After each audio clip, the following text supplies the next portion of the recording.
Welcome to Days of Roar, a Detroit Tiger podcast brought to you by the Detroit Free Press. My name is Mark Gorash. I am here with current Tigers beat writer Jared Ramsey, filling in for the spectacular Evan Petzold, still on maternity leave. I think he told me that when Daxton goes to kindergarten, he is planning on coming back then. It was a hell of a week. This week in Tiger baseball, they were 5-1. The police came after the game last night to see if the Orioles were still alive because it looked like a murder this weekend went on at Comerica Park. Hell of a week, Jared. And, look, I just think the karma of Jared Ramsey beat writer has just led to never-ending victories. It's why I don't know if we can allow Evan back on the beat. Yeah, it's been a really good week. In the first month of April that I've been covering, they just keep finding ways to win, especially at Comerica Park. There's definitely two different vibes between the teams in this last 3-game set. Tigers are riding high. Everyone was feeling good. AJ Hinch was feeling good. And then all the quotes coming out of the Baltimore clubhouse and from Ben Hyde. Doesn't seem like it's going very well in Baltimore, but Tigers were able to take advantage. So I got to tell you, to be really honest with you, the 2-game Saturday, you want to blame Ben Hyde. I think you're blaming the wrong guy. Because especially in the first game, he was matching wits with AJ, move for move. The Orioles have in some ways a roster that mimics a lot of what the Tigers like to do. A lot of pinch hitting, a lot of matchup optimization. And they played them, like a heavyweight fight in game one and just came up short. The problem is the Orioles, from a reliever standpoint, are pretty good at mixing and matching styles. You could see that the Orioles are a good baseball team that are just playing poorly right now. Adley Rutschman, I'm not really sure what happened to his offense, but that's missing. And the idea that they somehow did not need Anthony Santander, that was a master mistake in their lineup. But if anybody's going to start getting some heat, I got to think Mike Elias is going to get some heat, Jared. What do you think? Yeah, the offseason pitching move of Charlie Morton, got to see it in person this weekend, and it did not look the best. Riley Green took advantage and sent a ball 400 feet off of him, and that was in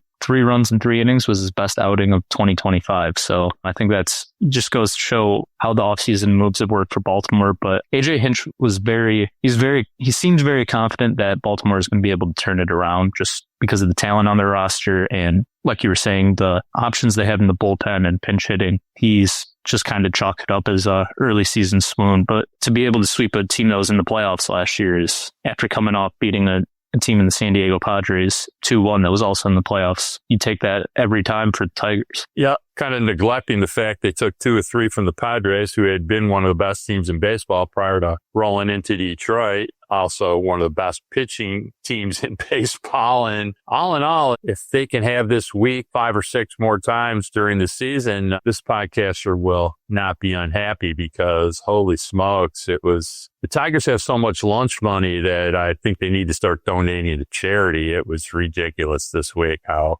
bad they beat everybody. They beat them in all kinds of different ways. And really what they did though is pitch. They pitched like crazy. They allowed 7 earned runs in their last 5 games. It's just ridiculous how they're handing the baton off between starting pitchers. And I don't even want to discuss how dominating the relievers have been, but really though, the starting pitching has just been spectacular. And the matchup for one, Cater Montero, who had 2 pretty mediocre starts, did not look great. They toss him in.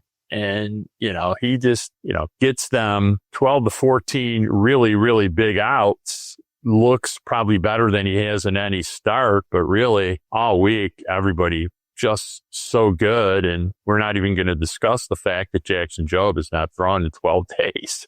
So, talk to me about the starting pitching you saw down there this last week. It had to be a pretty beautiful thing to watch, Jared. Oh, yeah. Terry Scooble's start yesterday on Sunday he was dominant. He had every pitch working. He was throwing changeups early in counts to set up other off speed, whether it was the slider to lefties or attacking with his fastball up and in. And he was able to sequence every hitter. He struck out 8 of the 9 Orioles hitters. The only person he didn't strike out was Jorge Mateo, who got 2 hits off of him. And that was coming off his last start where the Royals knocked around 7 singles. So over his last 2 starts, he hasn't given up any extra base hits, no walks, and I think 17 strikeouts. So it looks like Scooball is finding his footing. Casey Mize is still doing very well in terms of using his fastball to set up his splitter, and he's still got his third pitch and his slider working. And he had another great start in that back and forth first game against Baltimore that you were talking about. In Montero, he wasn't necessarily impressive in that second game against Baltimore, but he, like you said, he got enough outs to get to Brant Herter and kind of set up AJ's plan of Montero goes through the lineup the first 2 times, and then it's bullpen chaos after that. And they played the match well and made the pitches when they needed to. Orioles had runners on base in that game, but Tigers got out of situations. And then obviously they delivered the two out hits with runners on base, and that was the difference in the game. But the pitching has just been spectacular. Yeah, it feels like every game you expect the starter to go at least 5. And the game's going to be low scoring. Other team's going to have like 2 runs, 3 runs max. That's just what it feels like right now. We haven't even discussed Reese Olson, the 4th starter who is now on a 12-inning scoreless streak, who's throwing his changeup almost as much as Tommy Kahnle and just dominating with that pitch. Or Jack Flaherty, who in his last start K'd 9 in 6 innings and really, really looked sharp.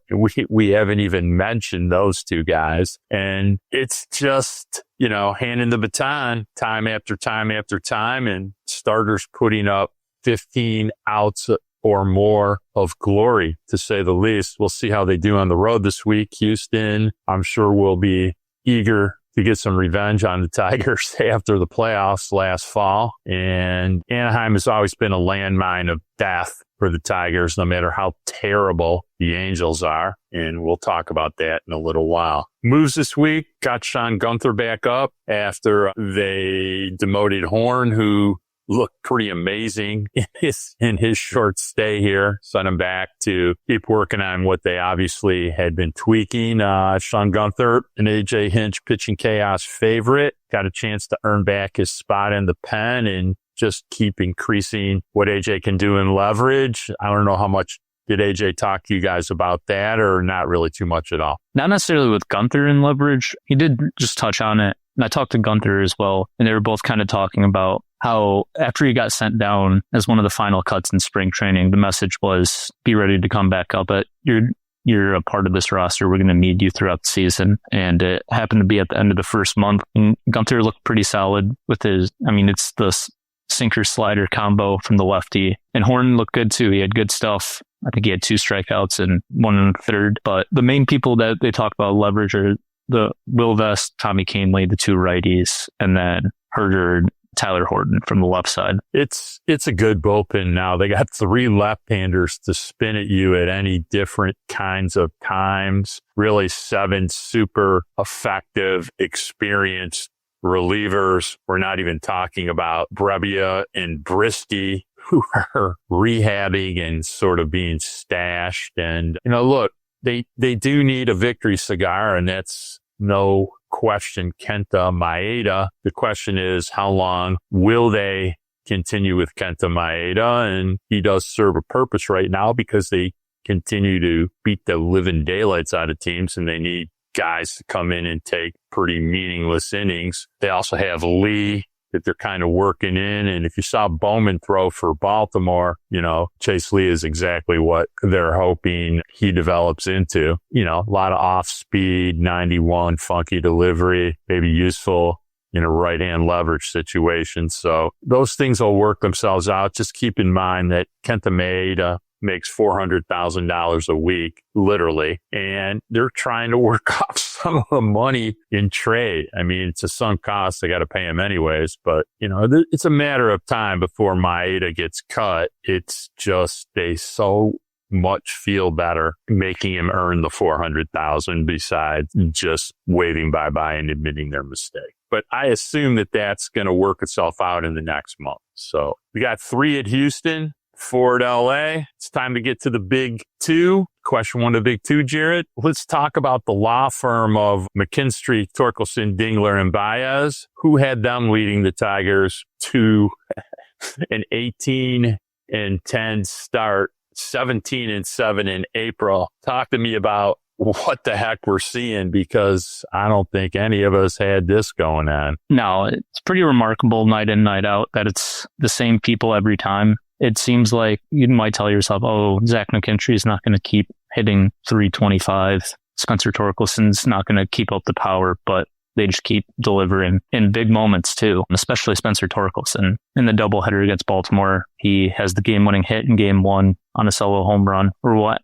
turned out to be the game-winning run. And then he had 2 huge insurance runs late on an RBI double. He just looks very locked in at the plate, hitting speed, staying on time for off-speed pitches and sending those to left field. He just looks really, really good. And then his defense has been solid. He saved a run at the plate. He's missed a few picks on spiked balls from Trey Sweeney and Javi Báez, but overall he looks like he's handling the position well, and it's really all you need when the bat looks like that. Really impressed with how he's learned how to field balls to his right, spin and throw to second. A lot of great plays on that. Made an outstanding spur of the moment play to get somebody at the plate in the middle in a do or die play. Those are the kind of plays when they go wrong. It's a big inning for whoever you're playing, but when you make it, it's pretty deflating, and the good teams make them. The bad teams don't. Beautiful play by Torkelson that inning. And it's just, it's like he rubbed a magic lamp or something. It's just been in April. Nobody could have predicted. I think when we were discussing the season and as spring training opened, if you would have told me that Torkelson, McKinstry, Báez were going to be the heart and soul of your April, I would have told you they were going to be, like 9-18. So it has been pretty amazing. Zach McKinstry, for the record, and let's say this out loud because I would want everybody to say it out loud if I was having a month like this. 321, 426, 447. That's a 162 WRC plus. He is a 1.3 WAR as we close the month of April. And I have no words. He's playing at an all-star pace. He's walking 15% of the time. He's playing right field like Parker Meadows plays center field. He's throwing people out on the bases. He's taking extra bases. And I just have no answers for where all of this came from. It's not like Jordan McKinstry, as Evan and I like to call him, has not had a great month or two in his Tiger career, because he has, but nothing like this. Holy smokes. Totally changes the dynamic as long as he's playing like this. Will be very, very interesting to see what happens if he's able to sustain this for a while, because you think about the defensive outfield of Green, Meadows, McKinstry, about as good as there is in baseball at those 3 positions. And collectively, holy smokes, Jared. Riley Green plus 14, last year and left. We don't need to discuss Parker Meadows' defense, and Zach McKinstry, a revelation in right field, both in ground coverage and arm. Can't wait to see that outfield. How about you? Yeah, his defense is super impressive. As you said, he's always been a fast player, but it feels like the speed, they've found out a way to unlock the speed to a new level on defense versus, he had good range in the infield, but you just see more of his athleticism when he's playing in right, or the one game he played in left. And his glove earned him a spot on the roster and has earned him early playing time, and his bat has made him an everyday player. He's cut his chase rate, and he's walking a lot more, as he said. He's not chasing pitches. He often takes first strikes. He's waiting for the right pitch to drive, and he's driving it, and he's doing it against righties and lefties. Last year, he was mainly just a player that played against righties, but out of necessity, and because he's been doing so well, he's playing against everyone now, and he's hitting lefties. And I don't know if the pace that he's setting right now as a top 20 player in MLB in terms of WAR is sustainable, but I think the defense is sustainable, and he has shown improvements at the plate. So it's just another piece. And that defensive outfield would be fun to watch, especially at Comerica, which gives them a lot of opportunities to make plays. I learned a lot about hitting from the great Bruce Fields, known him for a long time, and very successful minor league manager, one-time hitting coach for the Tigers, one-time bench coach. Bruce could hit quite a bit himself, and he used to tell me, Mark, major league hitters, when they're going pretty well, if you throw a pitch in the hitting zone, they're going to hit it hard, probably 9 out of 10 times. And what Zach McKinstry has learned how to do, when you make a mistake to him now, he's hitting a line drive. He's usually hitting a line drive to left field, but he's finding gaps. And if you spin something soft and leave it out there, he will jump it. And it's been quite unbelievable. Just to let everybody know, Spencer Torkelson, 7 homers, 24 RBIs, the 24 RBI in top 10 in baseball. It's time to talk about Javi Báez, because for all the criticism, all the suggestions of eating the contract, all the writing him off, and all of us did it, even in spring training when he could not buy a good at bat. What's gone on these last 2 weeks is somehow some of the most unbelievable things I've ever seen. Taking second base on a fly ball last night. Getting driven in by a single after with 2 out. He looks like it's 2016. He's currently hitting .301, .346 with 5 walks and .370. It's a 111 WRC plus. He has 5 multi-hit games. And we're also going to obviously have to discuss the Gold Glove caliber defense he is playing both at third base and center field, while Trey Sweeney, holds down shortstop. It is, I don't have words for it. I'm curious what your words are for it. You've been watching this for a few years. What's the feeling right now? Yeah, he's another guy that's just been a complete surprise. I mean, you knew he could play defense, but after the last few years, I didn't expect his bat to ever look like it has like this, even though it is a very small sample size. It's good to see that he's laying off some of those outside pitches, has better discipline, making contact. I asked Javi and AJ yesterday about he hasn't really hit the ball for power yet, but both of them aren't worried. They're just really focused on the quality of that bat, making sure you hit the pitches that are offered to you and staying away from the bad ones. And for the most part, Javi's done that. And he's having a blast in center field. He really enjoys playing the position, and he's out during batting practice taking extra fly balls. He's working with trainers to make sure his conditioning's in the right spot so he can have the range and the stamina to make the runs out from the third base dugout to center field and be able to make all the sprints out there. And he's just showing his athleticism on both sides.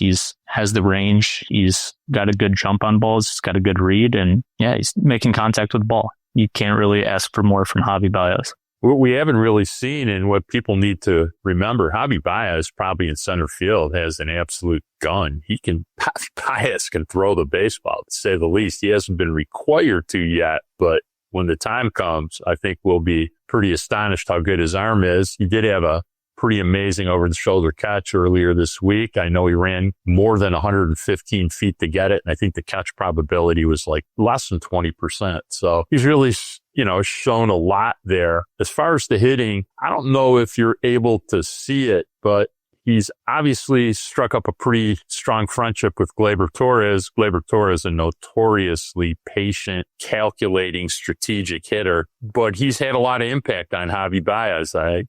I'm curious if you could speak about that a little bit. They seem like they're great friends. Their lockers are right next to each other and they're always chatting. But I haven't asked him specifically about that, but it does seem like it has impacted some of his approach in terms of just not being more selective, I would say. His chase rate is down quite a bit. And I think it's almost, I wouldn't say frustrating, but it's made other teams pitch him differently. It's not chasing soft outside the strike zone nearly as much as he used to. And he's been able to hit fastballs well enough that he's hitting flat drives for hits. I think his capacity to rise to the occasion with runners on base has always been something that's underrated about his game. But, Gleyber Torres has obviously had enough of an impact on Javi Báez's approach at the plate that it's given him a better opportunity to succeed. And I just before we get into Dillon Dingler, I wanted to touch on Gleyber Torres, because Gleyber Torres, although he has not been super hot at any point in time, has had a pretty damn good impact on the Tiger offense. I mean, right now he's hitting in the 280s. He's walking quite a bit. And although a lot of times people may not be too happy that he hasn't had too much power, he's really been off to a pretty good start. I'm curious what your thoughts are about his impact on the culture and the at bats too. He is a big fan in AJ Hinch. AJ has been raving about Gleyber's professionalism and just how he approaches his work in terms of the day-to-day stuff. Hinch loves that he's very even-keeled, doesn't get too high, doesn't get too low. The amount of preparation he puts in terms of getting his body ready and then preparing for matchups. It just seems like the Tigers added a very professional player, professional hitter. And before the Orioles series started, on the rain delay day, Hinch was talking about Gleyber played over 90 games in his career with the Yankees against the Orioles. And he was just talking about some of the insights he offered about the team and overall. And it definitely seems like, and when you talk to Gleyber too, he's very thoughtful with his answers and will at least attempt to always explain what he's thinking. And so another smart baseball player, and his at-bats look good. The approach looks good. You know, I'm laughing because he's hitting 281. He has a 117 WRC plus. He's done it all very quietly. He's knocked in 11 runs. I'm kind of laughing. We were really worried about the right-hand hitting for the Detroit Tigers coming into the season. We got Gleyber Torres. We got Spencer Torkelson. And we have the next guy we need to talk to before we get to question two of the big two, which is, how about Dillon Dingler? Holy smokes, man. My boy Jakey Rogers gets hurt. The heart and soul and the glue of the team is out for a month. They got to play Ding. He hasn't really had a track record of massive success at the major league level. We all thought it was in there. He had a great year at Toledo last year. He's real smart, athletic as probably any catcher in baseball. All of a sudden we look up and Dillon Dingler right now is 288, 297, 479, a 122 WRC plus. He's .8 WAR right now. And he's thrown out about the last 13 runners trying to steal against him after being really erratic the first 2 weeks of the season. He's thrown just about everybody out trying to steal.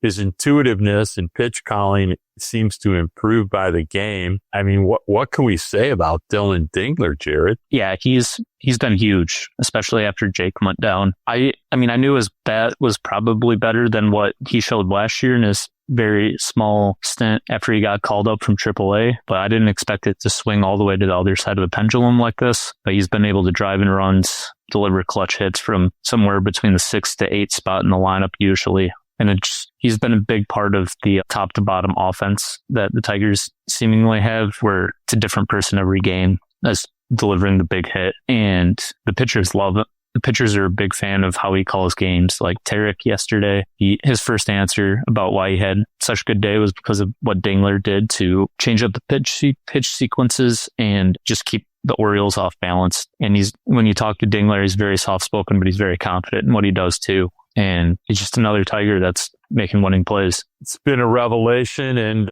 banking a lot of things for later in the season, because don't sell this short. When Jakey comes back, Jakey's going to catch a lot of baseball games. He's still probably the best defensive catcher in baseball, as intuitive as there is leading pitchers, has been known to hit a few home runs, and everybody thinking that Jake Rogers is going to get pushed into a backup catcher role. You don't really understand how much AJ Hinch values Jake Rogers and how much his team values Jake Rogers. But hat tip to Dillon Dingler for just an outstanding job this month, and really exciting to see where all this goes. We've had so much to talk about these four players. I'm going to do something I normally don't do. And before we do question two, the big two, I'm going to take a break. We'll be back in 60.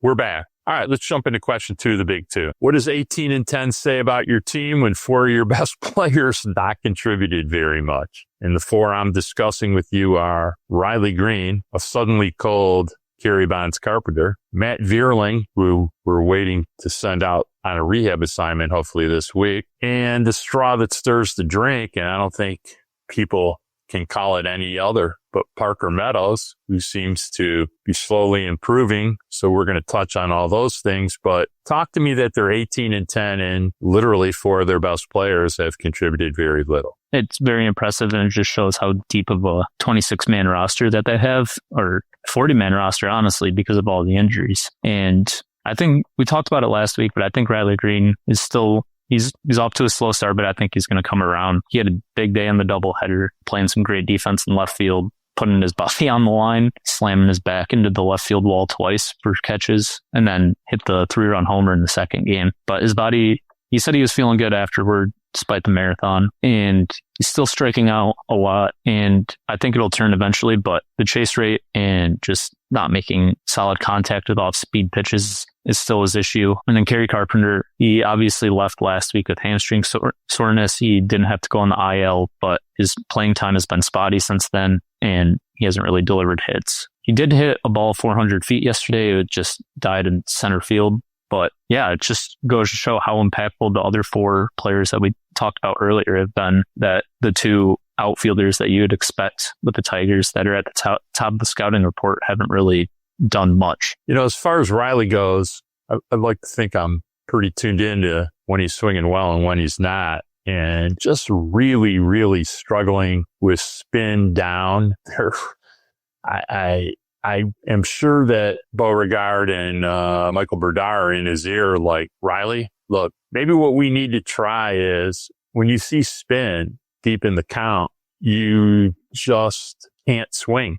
You just got to take it. And if it's a strike, it's a strike. But they're going to keep throwing it outside the zone until you stop swinging at it. And just not reading pitching out of the hand. I've seen him miss more meatball pitches this year than he may have missed the entire 2024 season. What was encouraging in the second game of the doubleheader, he got 2 swings off that looked much more like Riley Green. The first one in the first inning ended up to be a line out to center field. The second one ended up in the stands on a breaking ball. A little loopy in the swing, but solid contact. But needs to flatten it out a little bit, needs to be on time. The Mark Gorash 2 words of the 2025 Detroit Tiger baseball season are on time, because Spencer Torkelson, the president of the On Time Club, has started me on that. Riley needs to be on time. Kerry Carpenter, 0 for 12 this week. Pretty rare for him. Not a guy that walks a lot. And by the way, Riley Green, with an 11% walk rate in 2024, under 7% right now, just not walking a lot, which is confirmation that he's just not seeing pitches out of the hand very well and just is not on time. When that happens, you will see his walk rate start skyrocketing, and it's very common for Riley to have, almost every month he's going to walk between 10 and 20 times, and it's just not happening right now. Let's talk a little bit about Matt Vierling. What are you hearing about that? He was down on rehab assignment in he was down doing rehab in Lakeland at the Tigers facility. Earlier this week, he took a bullpen from Sawyer Gibson-Long and Alex Cobb, hit against them. And it sounds like he's getting another doctor's appointment with Tigers team doctors either on Monday today or just sometime early this week. And it seems encouraging. He said there wasn't pain in his shoulder. He was back up for one day after he's back up right now after the bullpen sessions to see the doctors. And he said the rotator cuff's feeling good. And he's still just working on the throwing progression, but I would not be shocked if we get a rehab assignment starting here relatively soon. So 2 things. 1, rehab assignment, how long you think that progression is in days? You got a thought about that? When Hinch talked about it, he said that it was going to be a spring training type load. It's hard to say how long it would be, but since he missed most of spring training and he's still working on building his throwing, I'm expecting it'll take a little bit of time. But it's hard to put a number on it. He's probably going to start in Lakeland, at least for a few games, because he's already down there.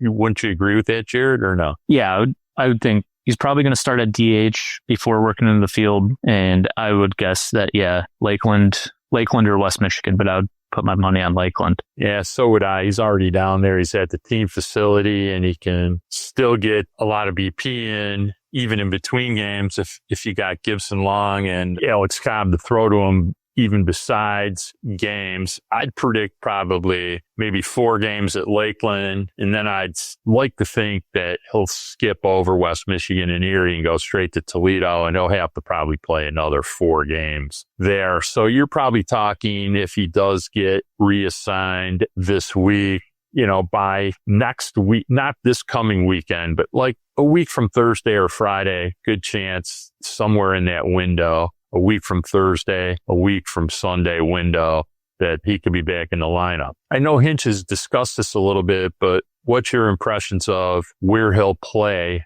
once he's back in Detroit? My guess is he'll be another Javi Báez type player, playing in center field and third base as needed. Chase Young's he hasn't been anything too special since coming up and playing third base. It'll be interesting to see if they value Vierling's defense or Javi's defense in center more. But I'd guess he plays there, potentially get some days in right field. You could DH.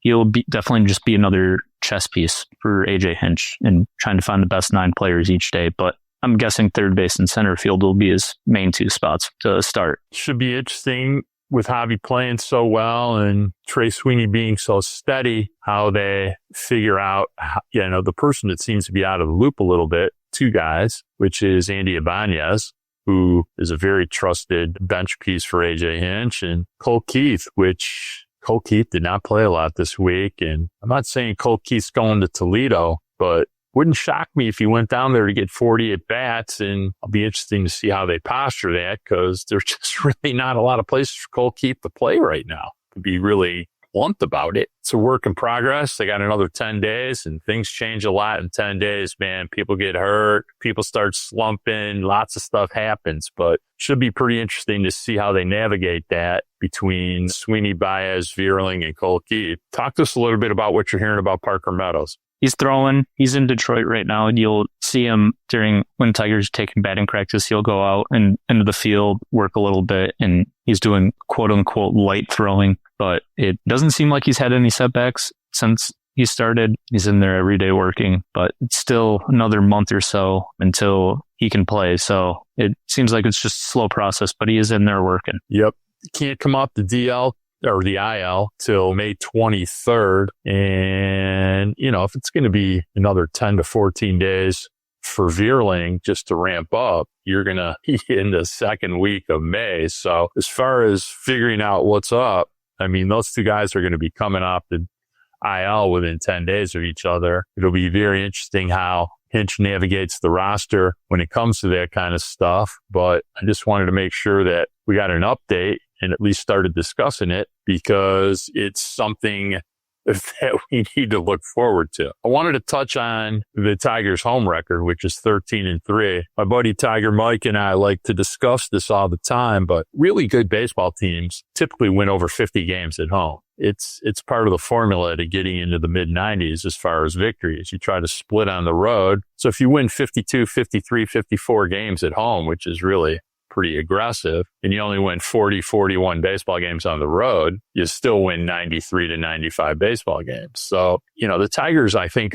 are also a plus 45 in run differential in 16 home games. I wonder if you can share with us some insights about what you're seeing, because it is pretty amazing the start they've gotten off to at home. Yeah, I don't know if it's anything specific about Comerica Park or players being able to sleep in their home bed, but it's just been dominant when they've been at home. The 3 games they've lost are series finale against the Yankees after winning the first 2 games, series finale against the Royals after winning the first 3 games, and then the second game against the Padres, and then they took the rubber match. So even after all 3 of those losses, they still won the series, and they just look comfortable. They know how to play defense in the outfield and how the ball bounces off the wall. Like Zach McKinstry's throw out at home, the ball just died on the wall, and he didn't have to alter his path too much to it. Got there, gunned the dude, and they look comfortable at the plate. And they know with the outfield there and how much space there is, they're testing every single arm. I wrote a story in the Detroit Free Press this morning, but they're 3rd in the MLB in extra bases taken in terms of going first to third on singles, second to home on singles, first to home on doubles. Just all those combined, they're 3rd in the MLB. And a lot of that has come at home when the ball gets into one of those alleys, goes down the line, and they're just very, very aggressive all the time. And there's been great crowds at Comerica too. The park's filling back up, and I think they feed off the energy a little bit, especially you get players like Spencer Torkelson who are getting chance before every at bat, and he enjoys them, and just good vibe. Yeah, the base running has been an underrated part of how they play. I mean, the puppet master, AJ Hinch, there's a lot of styles of play that are mandatory to be a Detroit Tiger these days. Being fast and being aggressive on the bases is something they've tried to integrate since probably the All-Star break last year, and I don't think it's ever been on more display than it was this week. I felt bad for the Baltimore Orioles. They took so many bases on the Baltimore Orioles. They didn't even know what to do about it. They couldn't stop it. And those bases are really, really important. I mean, it makes it much easier to score runs with productive outs. It eliminates double play possibilities, and just in general, it puts pressure on you every time a ball is hit, knowing that base runner is going to try to take an extra base on you. And Tigers have pretty much perfected that. In addition to that, Tigers are pretty fortunate. They've leveraged the idea that 16 of their last 25 games have been at home. They've gone 13-3, and it's not like they were, playing weak opponents. They've also jumped out. I think they're 9-1 against the AL Central, and that's always a good thing to jump out and try to, beat your intra-division opponent. They have not yet played Cleveland, who's been pretty decent so far. But yeah, they've really leveraged this opportunity of being at home and, really hoping that it continues. All right, we're going to take our last break. We'll be back in 60.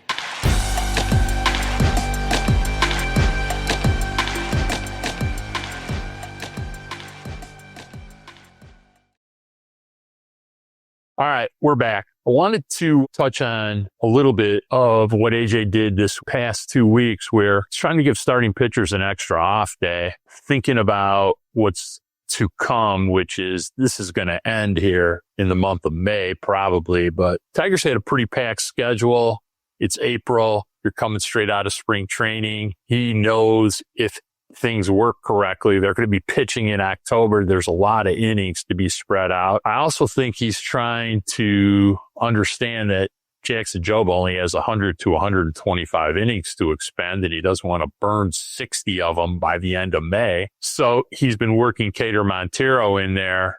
So talk to me a little bit about, starting pitching off days and how he's trying to manage workloads here early in the season. Yeah, I think Jackson Jobe's inning count is a big factor in that. On Sunday, he was asked about, it'll be 12 days between starts for Jackson Jobe, nearly 2 weeks. And he was asked about it, and he mentioned this is his first MLB season in a rotation, and they know that they got a lot of baseball left. And so they're just trying to make sure that he makes it through, and they still have him as an option late in the season. There's no hard innings limit, but making sure that he's just mentally and physically ready for the long haul. And the Tigers have very good starting pitching depth. They got Cater as the sixth man, and he wasn't necessarily a standout performer in his 3 starts, but he got through the lineup 2 times to get to the bullpen. And so that's really all you need from the 6th starter. And Sawyer Gibson-Long and Alex Cobb are 2 players that they expect to also contribute at some point, and they're working through their rehab assignments. And so later in the season, those 2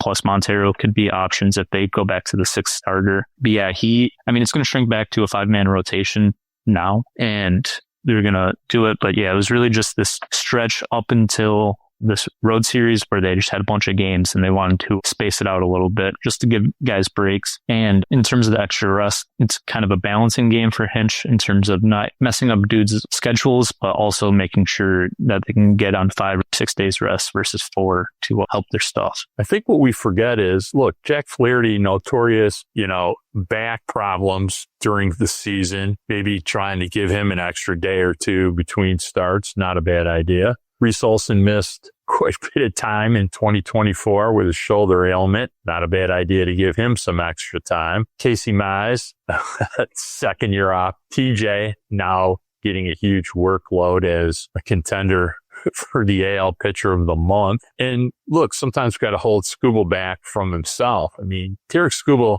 not off to a great start. His first 3 starts has now allowed 2 runs in his last 25 innings and seemed like he could have pitched forever yesterday with nobody really hitting the ball hard against him, as he just basically dominated the Baltimore Orioles, striking out 11 Orioles hitters, 20 whiffs out of 18 outs. So I like the idea of doing it. I also think secretly they're trying to keep Cater Montero stashed, but still, developing, because they obviously like Cater Montero a lot or they wouldn't be doing this. So Cater was very good in the last 6 weeks of 2024. I think people forget that. He had an ERA in the 3s, was 5-2. He's a major league pitcher. He's a major league pitcher under construction, but he's a major league pitcher. And the idea that he's cost controlled on top of it, that's a beautiful thing for them. So yes, they do have Alex Cobb, or the corpse of Alex Cobb, maybe still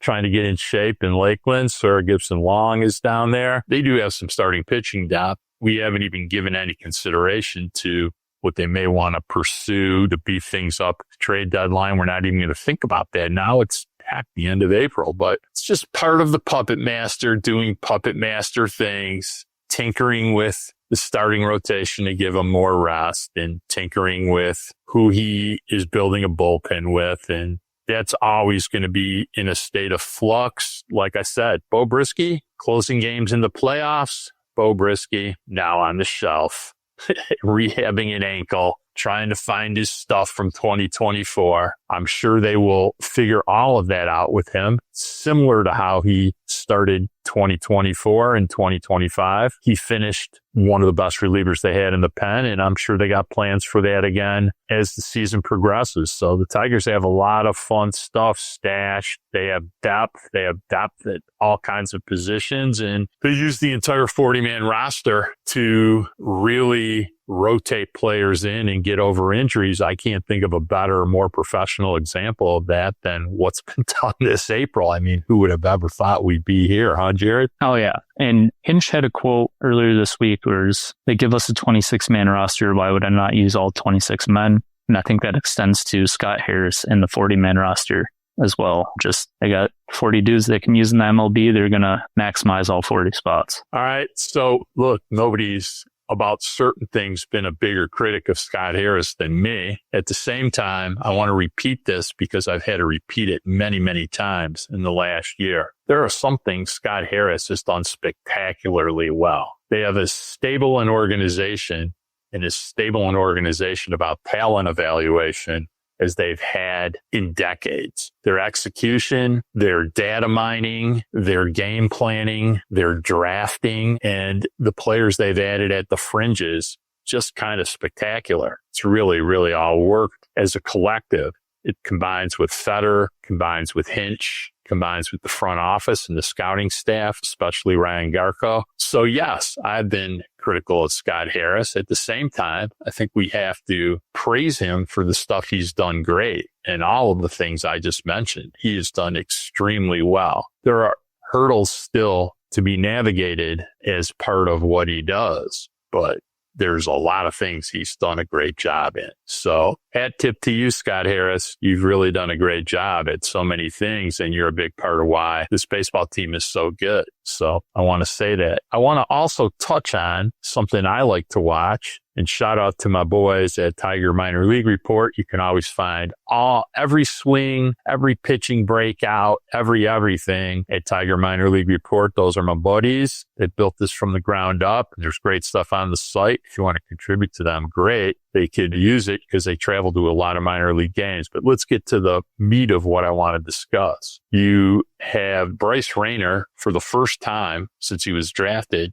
playing every day. And Bryce Rainer was just a barrel of fun this week. 2 homers, a bunch of balls over 108, bunch of walks. Just really kind of starting to tear up the Florida State League. Excites me to no end. I can't decide if he looks like Gunnar Henderson or young A-Rod or Corey Seager, but the fact that I'm even saying those things, which is extremely unlike me, tells you how much I love him and his skills. We have Max Clark, who has reached base 43 times in the first 18 games. Yeah, people want to say he's not hitting for power, but who needs to hit for power when you're getting on base, 2.5 times a game? So Max Clark, at tip to you, son. You are killing people. He also, I think, has like 17 runs batted in or something close to that, continuing his legacy of hitting so well with men on base. I would assume he's less than 100 bats away from being promoted to Erie. And another one of the Gorash personal phase, Josue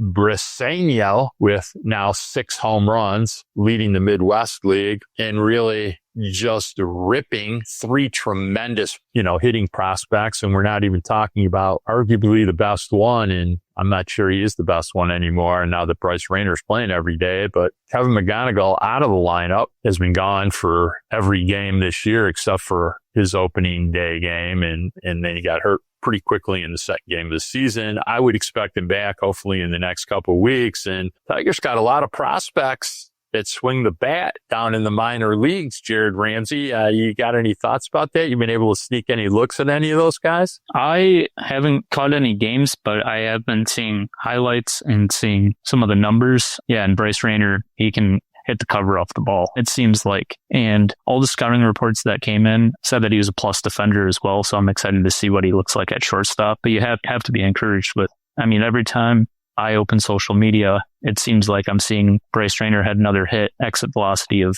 107, whatever. And West Michigan looks like a fun team as well. Max Clark showing off his speed, showing off his contact ability. And then Briseño, he's definitely a player I'm interested in following because he's got a lot of pop in that bat. It's an exciting time to be a Detroit Tigers baseball fan, to say the least. But, Jared, I want to thank you. I know at some point in time, the erstwhile new daddy, Evan Petzold, will be returning to the beat. Remind everybody, besides, filling in on the Tiger beat, what else you do at the Free Press? Yeah, so I'm currently the new high school sports reporter. So I've been doing some of that along with Tigers coverage throughout April. Got some baseball and softball content up this last week. If you're interested in what the next potential crop of prospects coming out of the state of Michigan looks like in those 2 sports, and we've got other stuff in terms of golf and track and field and all the joys of high school spring sports. So you can catch some of that at Free Press along with continued Tigers coverage until Evan returns. Yeah, I saw that baseball season in high school baseball is in full swing. A lot of fun things are happening. Gives me a lot of memories, not for myself, but for my child. And it's a fun beat to cover. A lot of great track things. There's a lot of great stuff in the springtime. All right, it's time for us to get out of here. I want to remind everybody